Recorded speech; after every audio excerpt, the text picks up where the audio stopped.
बोलो भैया। बुद्धस, बुद्धस, बुद्धस, बुद्धस, द और ध मिला हुआ है, बोला जाएगा ये ध। बुद्धस, बुद्धस, त्वमेव, त्वमेव, विबुधार, विबुधार, इस र को इस आ के बाद में बोलेगा विबुधार, विबुधार, चित, चित्त, बुद्धि, बुद्धि, बुद्धि, बुद्धि, बोधार, बोधार, बुद्धस, बुद्धस, त्वमेव, त्वमेव, विबुधार चित, विबुधार, चित्त, बुद्धि बोधार, बुद्धि, बोधार, त्वं त्वं शंकरोसि, शंकरोसि, ये तालव्य स है, अतः इसको शंकरोसि, शंकरोसि, ये दंत्य स इसलिए शंकरोसि, शंकरोसि, भुवनत्रय, भुवनत्रय, शंकरत्वात्, शंकरत्वात्, धातासि, धातासि, धातासि, दातासि, धीर, धीर, शिव मार्ग, शिव मार्ग, शिव मार्ग, शिव मार्ग, शिव नहीं, शिव मार्ग, शिव मार्ग, विधेर, विधेय, विधेर, विधेय, विधानात्, विधाना, विधानात्, विधाना, व्यक्तम, व्यक्तम, त्वमेव, त्वमेव, भगवन्, भगवन्, भगवन्, भगवन्, पुरुषोत्तमोसि, पुरुषोत्तमोसि, पुरुषोत्तमोसि। पुरुषोत्तमोसि। फिर से बुलाता हूं, बोलेंगे बुद्धस्त्वमेव विबुधार्जित बुद्धिबोधात्, बुद्धस्त्वमेव विबुधार्जित बुद्धिबोधात्, त्वं शंकरोसि भुवनत्रय शंकरत्वात्, त्वं शंकरोसि भुवनत्रय शंकरत्वात्, धातासि धीर शिव मार्ग विधेर्विधानात्, धातासि धीर शिव मार्ग विधानात्, व्यक्तं त्वमेव भगवन्, व्यक्तं त्वमेव भगवन्, पुरुषोत्तमोऽसि। पुरुषोत्तमोऽसि। अब अपन इस श्लोक के अंदर यह जो तीसरी लाइन है, तीसरा जो पद है, इस तीसरे पद में वर्ण विभेद की प्रक्रिया से इसका उच्चारण कैसे किया जाएगा इसको सीखेंगे। धातासि, ध प्लस आ तो बन गया धा, तासी, त प्लस आ तो धाता, सी, स प्लस ई तो धातासी, धीर,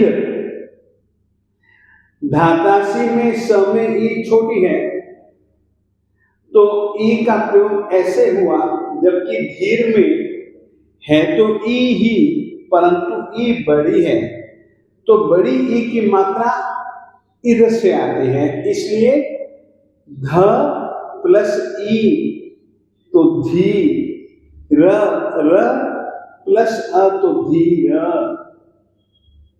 इसी प्रकार से शिव मार्ग, श प्लस ई तो शी, व प्लस अ तो शिव, मार्ग, म प्लस आ प्लस र प्लस ग प्लस अ तो शिव मार्ग। विधेर विधानात्, विधेर व प्लस ई, ध प्लस ए, विधेर, विधेर, विधानात्, व प्लस ई, वी, ध प्लस आ, न प्लस आ और फिर द, तो विधेर विधानात्। इस रीति से हम चाहेंगे कि आप इस पूरे श्लोक में जितने भी अक्षर हैं चारों पदों में, चारों लाइनों में, उन सबको आप जुदा जुदा स्वयं करें और इस तरीके से आप लोग लिखें। ये वर्ण विभेद हमको वर्ण को कैसे शुद्ध बोलना है उसके लिए बहुत जरूरी है। अपन लोगों का एक लक्ष्य उच्चारण शुद्धि, उच्चारण शुद्धि के लिए वर्ण विभेद है। दूसरा लक्ष्य है अर्थ शुद्धि। हम यह संस्कृत में है, हम हिंदी में इसका अर्थ करेंगे। जब हिंदी में अर्थ करेंगे तो इसका संधि विच्छेद अवश्य में करना पड़ेगा ताकि आप स्वयं समझ सको जो लिखित शब्द हैं उसमें मूल वर्ण कौन सा है और उसमें क्या परिवर्तन सामने वाले या पहले वाले वर्ण के कारण से हुआ, यह जानने के लिए संधि विच्छेद अति आवश्यक है। जैसे कि बुद्धस्त्वमेव,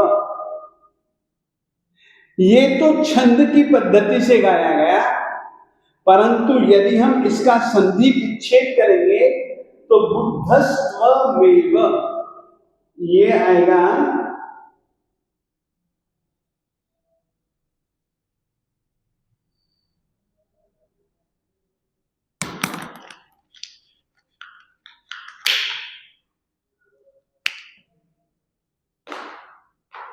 ये बनेगा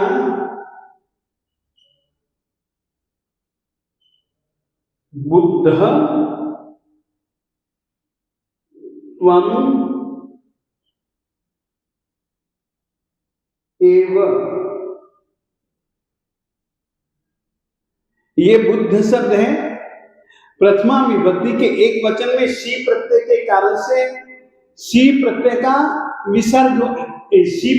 विसर्ग हो जाता है, तो ये विसर्ग है। जबकि यहां पर विसर्ग नहीं, यहां पर तो स है।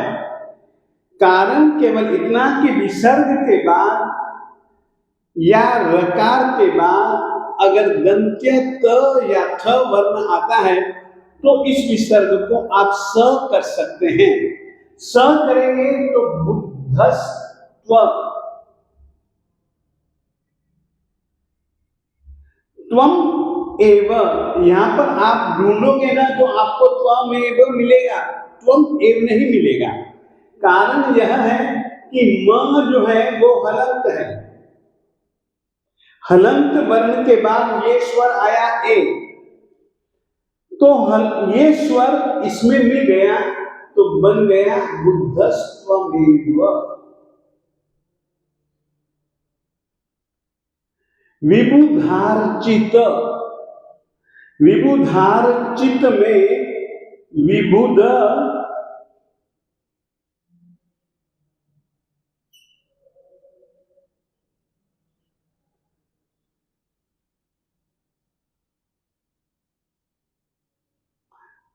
प्लस अर्चित, ध में अ और अर्चित का अ दोनों परस्पर बिना किसी दूसरे व्यंजन के या स्वर के व्यवधान के बिना एकदम इसका अ और ये ध का अ और अर्चित का अ दोनों मिल गए तो बन गया विबुधार्चित। बुद्धिबोधात् में कोई संधि नहीं है, यह समासांत वाक्य जरूर है। त्वं शंकरः असि,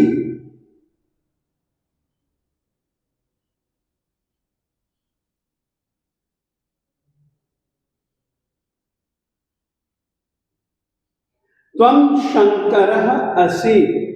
र के बाद में विसर्ग है, विसर्ग के बाद में अस्वर है, तो इस विसर्ग को उ हो जाता है। र का अ और विसर्ग का जो उ बना तो ये बन गया शंकरो। और फिर उसके बाद में ए और ओ के बाद में यदि अ आता है, जैसे कि शंकरो असी, तो इस अ का अवग्रह चिन्ह हो जाता है, यानी कि अ का लोप हो जाता है।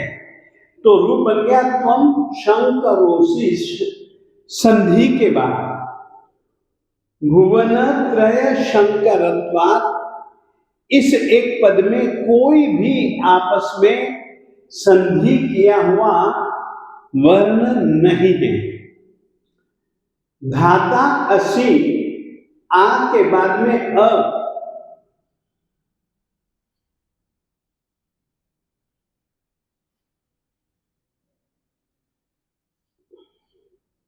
आ वर्ण के बाद समान संज्ञक अवर्ण होने के कारण से दोनों जुड़ गए। जब ये दोनों जुड़ गए तो धाता सी बन गया, परंतु ये जो अ का लोप हुआ उसको अ के लोप को बताने के लिए हमने बीच में डाल दिया अवग्रह चिन्ह, धाता असी धीर। इसमें वाक्य में इस पद में कोई भी संधि नहीं है। शिव मार्ग विधे,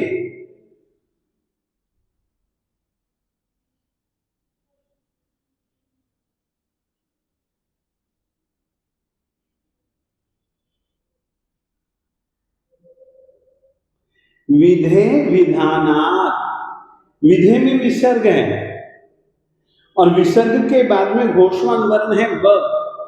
तो हम यदि चाहें तो इसको विसर्ग का लोप करके रह कर सकते हैं। तो विधे विधानात् व्यक्तम त्वमेव, जैसे कि त्वम एव म हलंत है, उसके बाद में स्वर है ए, तो त्वमेव भगवन, इसमें कोई संधि नहीं है। पुरुषोत्तमोसी, जिस तरीके से पुरुषोत्तम, पुरुषोत्तम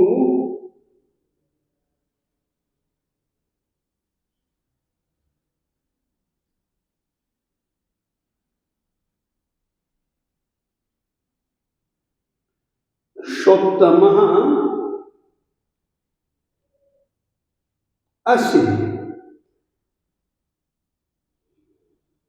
म के बाद विसर्ग है और उसके बाद में अ है, इस विसर्ग को हो जाएगा उ, तो पुरुषोत्तम उ असी। म में जो अ है और इधर जो उ वर्ण है, ये अ और उ मिलकर के हो जाएगा ओ, पुरुषोत्तमो। फिर है असी, असी में से जब ए और ओ के बाद में यदि अ आता है तो अ का लोप हो जाता है, और अ के लोप को बताने के लिए एक अवग्रह चिन्ह कर दिया जाता है, तो रूप बनता है पुरुषोत्तमोसी। तो बुद्ध त्वम एव, विबुधार्चित में विबुध अर्चित, बुद्धि बोधात में कोई भी संधि नहीं हुई है। त्वम शंकरोषि, त्वम शंकरः असि। फिर धातासी में धाता असी, आ के बाद में अ है, अ आ मिल करके आ बन गया, और ये अ का लोप बताने के लिए अवग्रह चिन्ह का प्रयोग किया गया, धातासी। शिव मार्ग विधे विधानात्, यहां पर जो विसर्ग था उसका हमने रेफ के रूप में ऊर्ध्व गमन करवा दिया, तो विधे विधानात् व्यक्तम त्वम एव पुरुषोत्तम असि, पुरुषोत्तमोसी।